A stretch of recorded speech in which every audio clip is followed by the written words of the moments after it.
And I mean, you're old enough, you know the history, but the younger kids doesn't get it. They don't know the connection between metal and punk. They know more about the connection between gothic and metal, but don't see the connection between metal and punk. I always, every time a metalhead says, "Fuck punk, that's stupid music," and you know that guy never really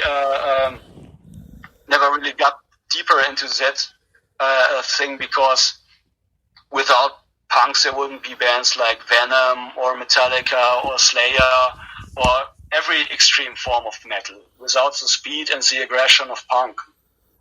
Yeah, then of course other bands too, like Broken Bones and Yeah, fuck yeah, FOAD, great record. I love that record to death, man. Broken Bones rules. We even did a cover version of Money, Pleasure and Pain for a punk tribute sampler from South America. yeah, that's cool, man. I love that band. And Black Flag. Yeah, Damaged. So many good punk bands, man. Are you from Japan? No, I'm born in the United States. Okay, no, because I was just listening to SOB this morning. I thought you maybe know him. No, yeah, my mother and father were born in the United States, and my grandparents were born in Japan, so I'm third generation Japanese.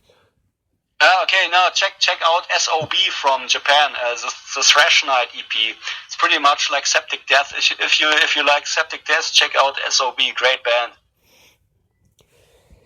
Yeah, Pushead, man. Yeah, Pushead. Yep. You draw all those Metallica artwork all the time.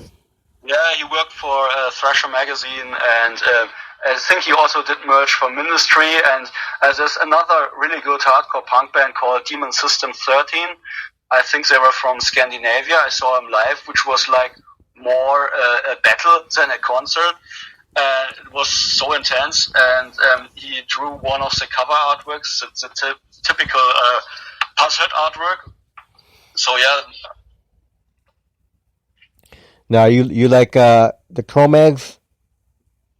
Oh, I saw the Cro-Mags I think like 5 or 6 times, but the best show was when they were called White Devil, and they had Bobby Hamble from Biohazard, a second guitarist, and I saw him I think like in '95, and there wasn't so many people at the show because the Ramones were playing too.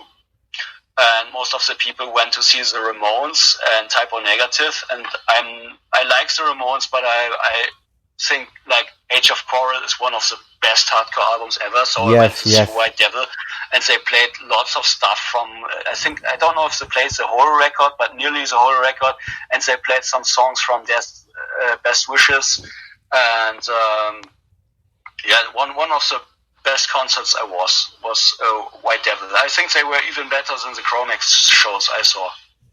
Yeah, we could just go on and on for hours talking about punk music, man. and metal, of course. Don't forget the metal. I always try to bring like the new generation of metalheads to the punk stuff. And if someone is like just, I only listen to hardcore, you know, you have these youngsters who tell that they listen to hardcore, and all it's like this macho bullshit core from the gym, and they listen to stuff like Hatebreed and don't know Bad Brains and Black Flag. So I try to show him like the roots of hardcore. And yeah, I mean, we are thrash bands, but we have some influences from punk and hardcore. And I think a lot of the new thrash bands are very good players, and it's very good production, but they keep missing like the raw and dirty, aggressive sound, which comes naturally from the punk and hardcore influences. Yeah, they can't forget the Dead Kennedys. Yeah, sure. Jello Biafra has got one of the best lyric writers in the whole music genre, whole music scene, I think. And the Sex Pistols. That's a good album to drink to. Now, how about Agnostic Front? You like Agnostic Front?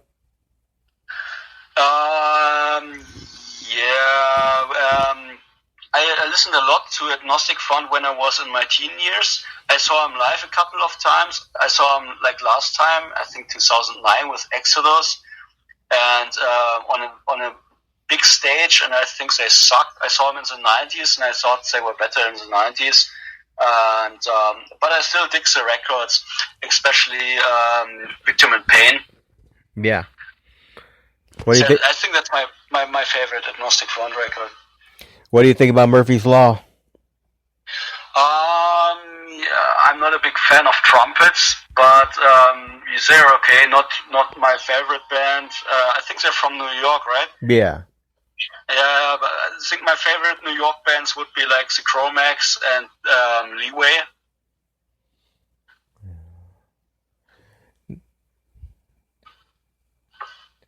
Now, how about you listen to Propane at all?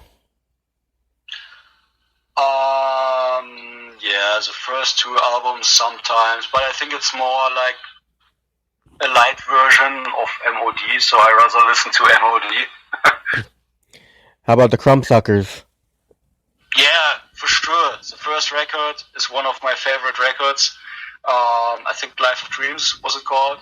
Yep. Bullshit Society and stuff like that. And when I first heard it, it was also in my teenage years when I bought it, and I was like, this sounds like Agnostic Front doing Megadeth songs because they had so good lead players. Yes, I dig the second one too, but the first one is really the best. I think some label released the demos, and I still have to get the demos because they're more like not so much so metal, so much metal than the record. It's more pure hardcore, but I heard them on YouTube, and I really need to get the demos. All right, now, Tom, what's your favorite beer to drink? Everything cheap and everything for free. But fun aside, I would say Beck's. Many people hate Beck's because it's a big brewery and they use chemicals and blah blah blah blah blah. But you don't have a hangover on the next day, even if you drink like 12 of them. And I also dig like some not so well known names like Turmbräu, which is a total bomb beer, but you don't have a hangover too, and it's cheap, so I go with that. And Faxe from Denmark, because it's like 1 liter cans, and it's great if you go to a festival and you can put your backpack full of Faxe cans. So yeah, I think that's that are my 3 favorite beer brands. Now, what was the first metal concert you ever went to? I think that was the Wild Side Party in Bremen, and the lineup was, I think, Corona played from Switzerland, Rumble Militia from Bremen, Warpath from Hamburg, and I think the Rubbermaids must have been 93 or 94. And a little bit later I saw Guns N' Roses and Suicidal Tendencies, but Guns N' Roses fucking sucked, and I wanted to see Suicidal Tendencies. I only got there because my mom wanted to go, and next day Voivod played, and I was like, fuck Guns N' Roses, buy tickets for Voivod. But she was a die-hard Guns N' Roses fan at the time, like I think every female on earth. So I had to watch fucking Guns N' Roses and missed Voivod. Too bad. Yeah. Fuck you, Mom. So now, who are your top 5 favorite bands of your whole life? Oh, that's a hard question. I would say Sadus, because they took the whole thrash thing and added even more intensity and aggression to it. The first record is just sheer insanity, illusions. I love everything about it, from the punching guitar to the drums to the sheer intensity and aggression of the vocals, the shrieky vocals. I would go with Sadis for that reasons. Minor Threat, because they were like one of the first hardcore bands I checked out and learned to love. I would say Demolition Hammer, just because of Vinny Days, and he had such a big influence on my drumming. And I mean, you can say you love thrash metal without knowing or liking Demolition Hammer.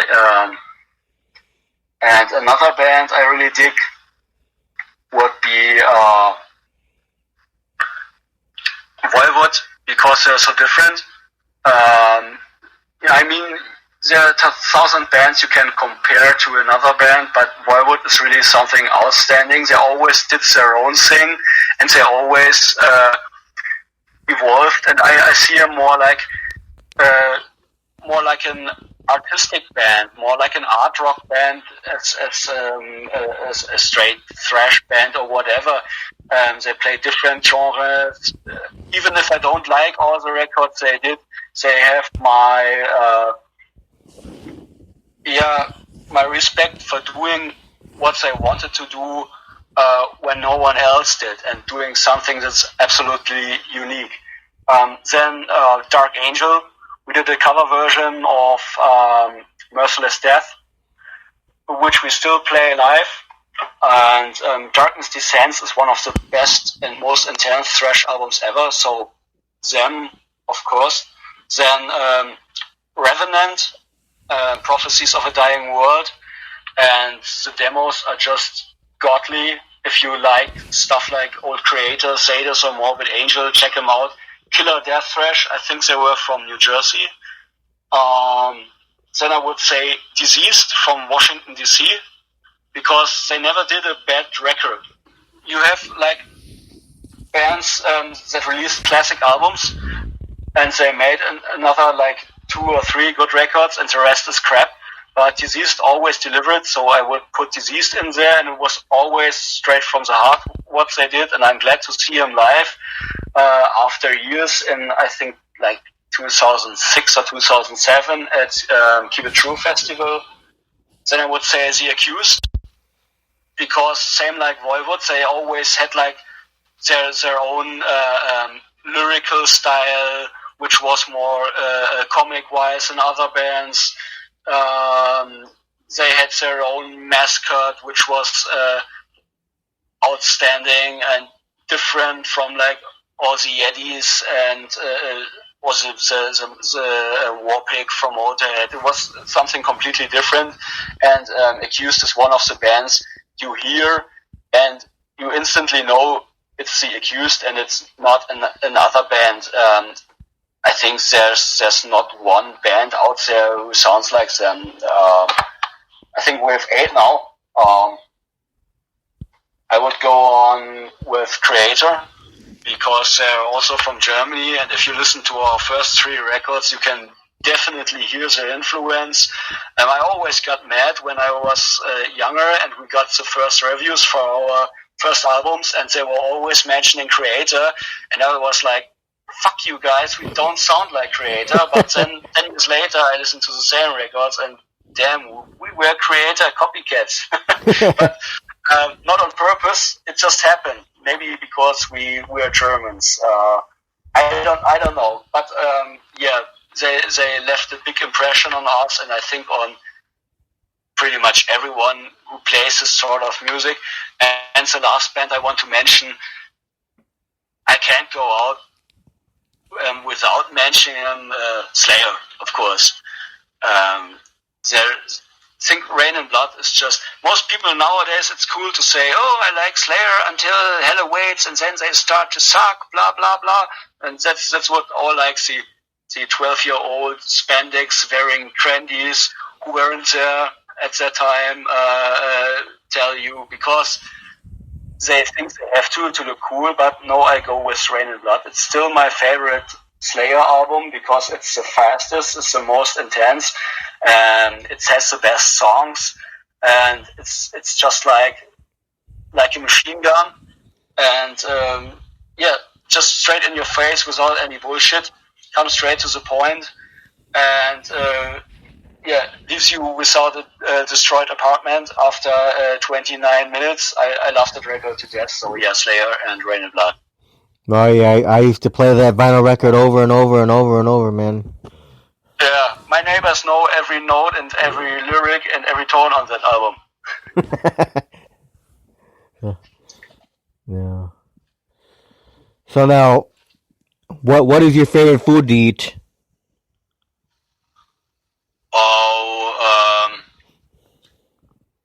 That's hard. I was very picky when I was a kid. I wouldn't eat like everything, but now I would say, it sounds stupid and like a cliche, but I would say pizza. It's like this is a typical thrash metal cliche, but I really love pizza.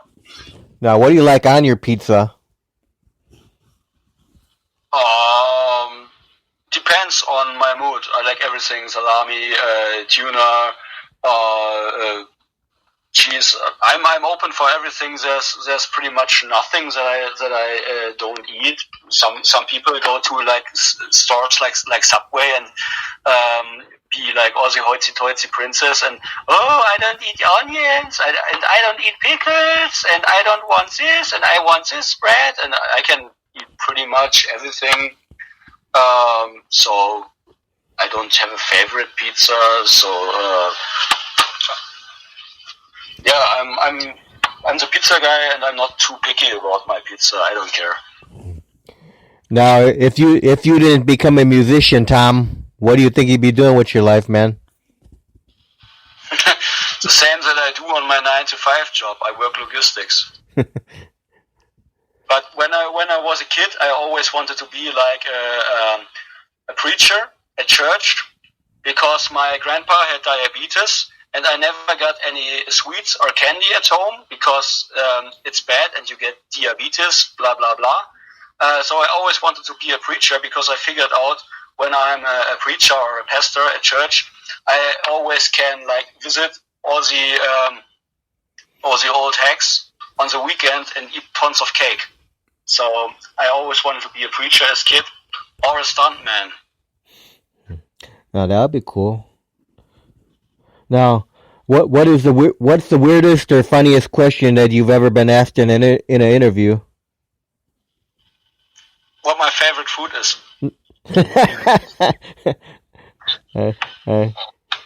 Now, what are some of your favorite songs to play when you guys play live?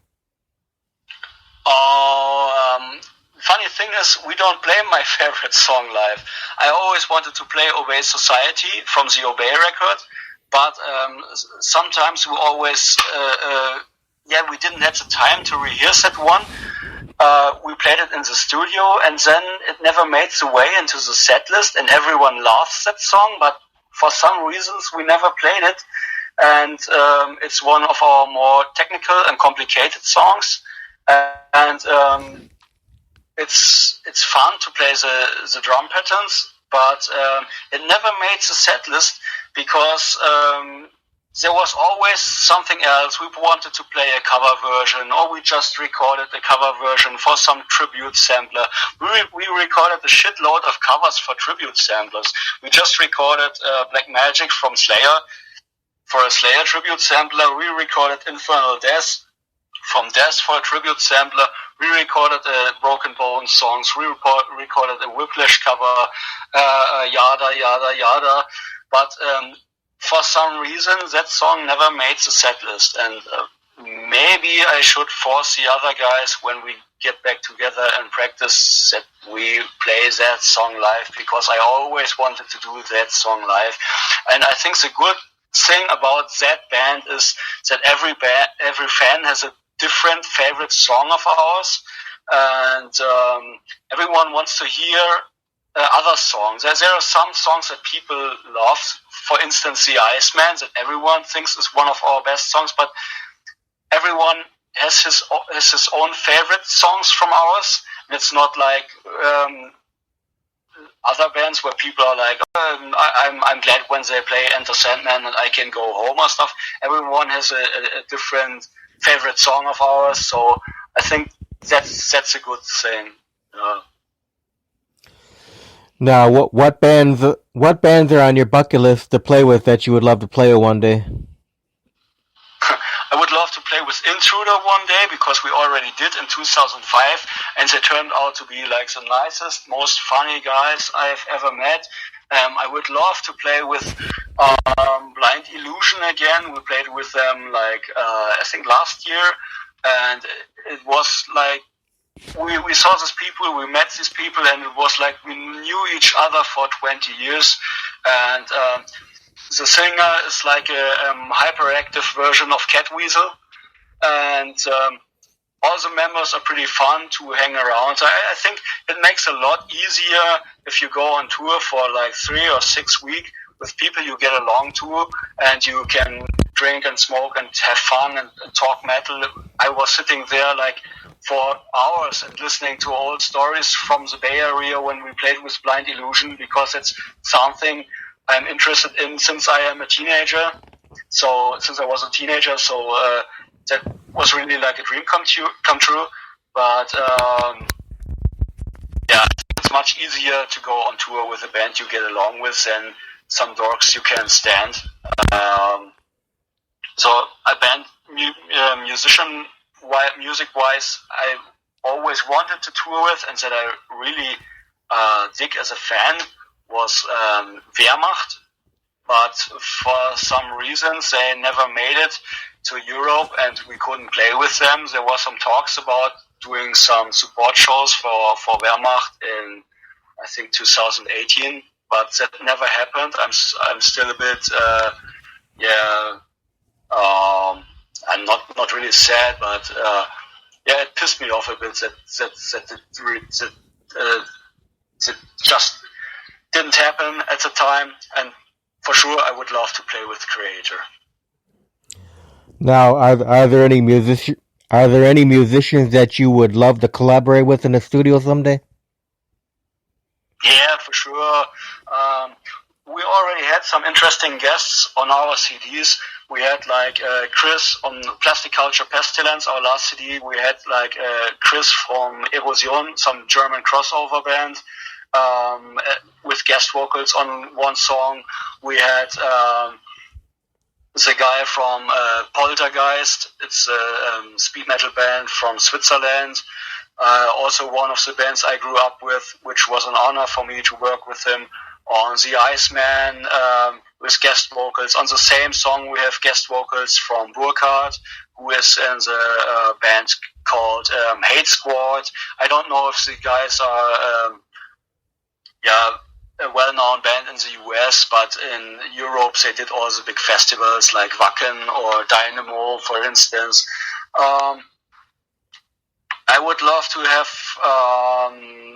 Russ Anderson from Forbidden for like one song on our next CD, and maybe Billy Milano or Human Furnace from Ringworm, because that's three singers I really look up to, because the sheer aggression of HF and of Billy Milano, and Russ Anderson really has a high voice, unique voice. He really has the pipes. So that would be three people I would love to work with. Yeah. And maybe a Kerry King solo where it's just noise. Yeah. Screams of the dead, screams of the dying. Right. Now, if you could have your fans remember just one thing about you, what would you like that to be? The fans to remember about you one thing.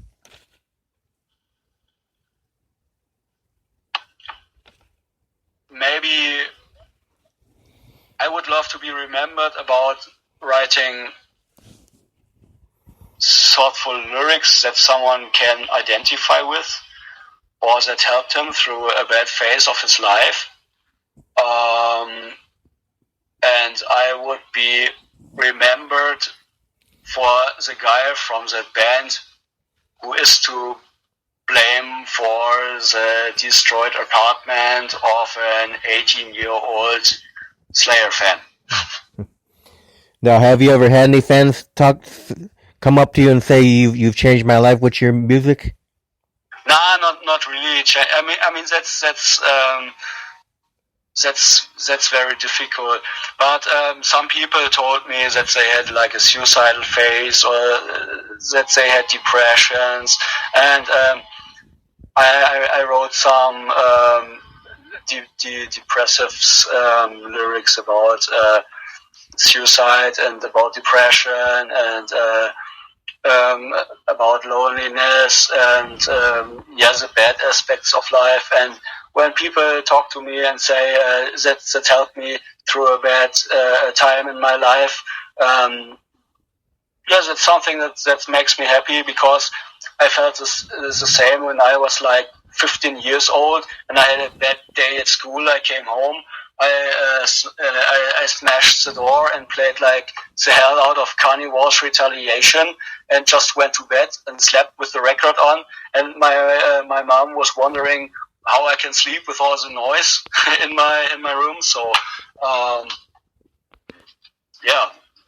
I had people coming up to me talking about the lyrics, and that I helped them with the lyrics. And if we can help people to release their fears or their aggressions or whatever bothers them at our concerts or when they play our CD and they feel better after that, good job done.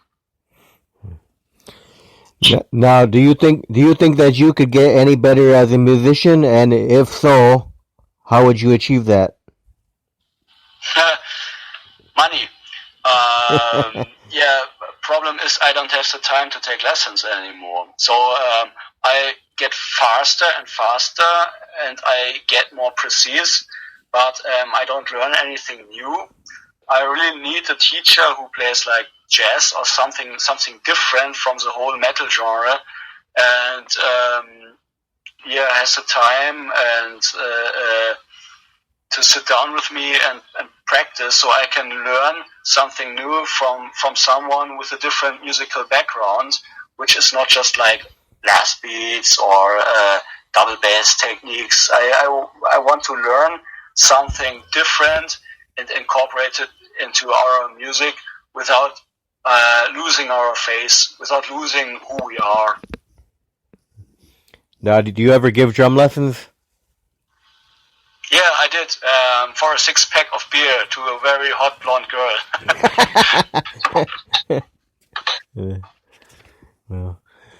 Well, Tom, I want to thank you very much for taking time to do an interview today, man. Yeah, thanks for having me. Even if I was like sounding like Stuttering John for the first half an hour. So yeah, thanks for having us, and I tried to send you our CD again. And yeah, cheers, man. Thank you for your support. Now, do you have any final words? You have any final words for the fans? Check our MySpace site out. Our MySpace. Fuck, man, I'm drunk now. Our Facebook page, drunk and old. You see how old I am. I talk about MySpace. Now check us out on Facebook.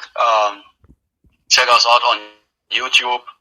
Just type in Hateful Agony and see Iceman, or Hateful Agony and Salvation Through Destruction, and you will find live recordings and studio recordings of us. Book us for shows.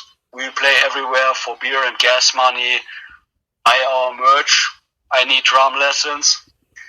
And let the metal flow. Awesome. Cheers. Awesome. Well, thanks again, Tom. Keep thrashing. Thanks. All right, bye.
All right, that was Hateful Agony. Once again, I want to thank drummer Tom for doing the interview. And of course, that was the title track, Forward into Doom, off the 2012 full-length album. Then before that, we heard The Iceman, off the 2018 release, Plastic Culture Pestilence. Once again, thanks to Tom from German Thrashers, Hateful Agony, for doing the interview today. Hope everyone has a great day, night. Happy Mother's Day. Stay safe. Bye.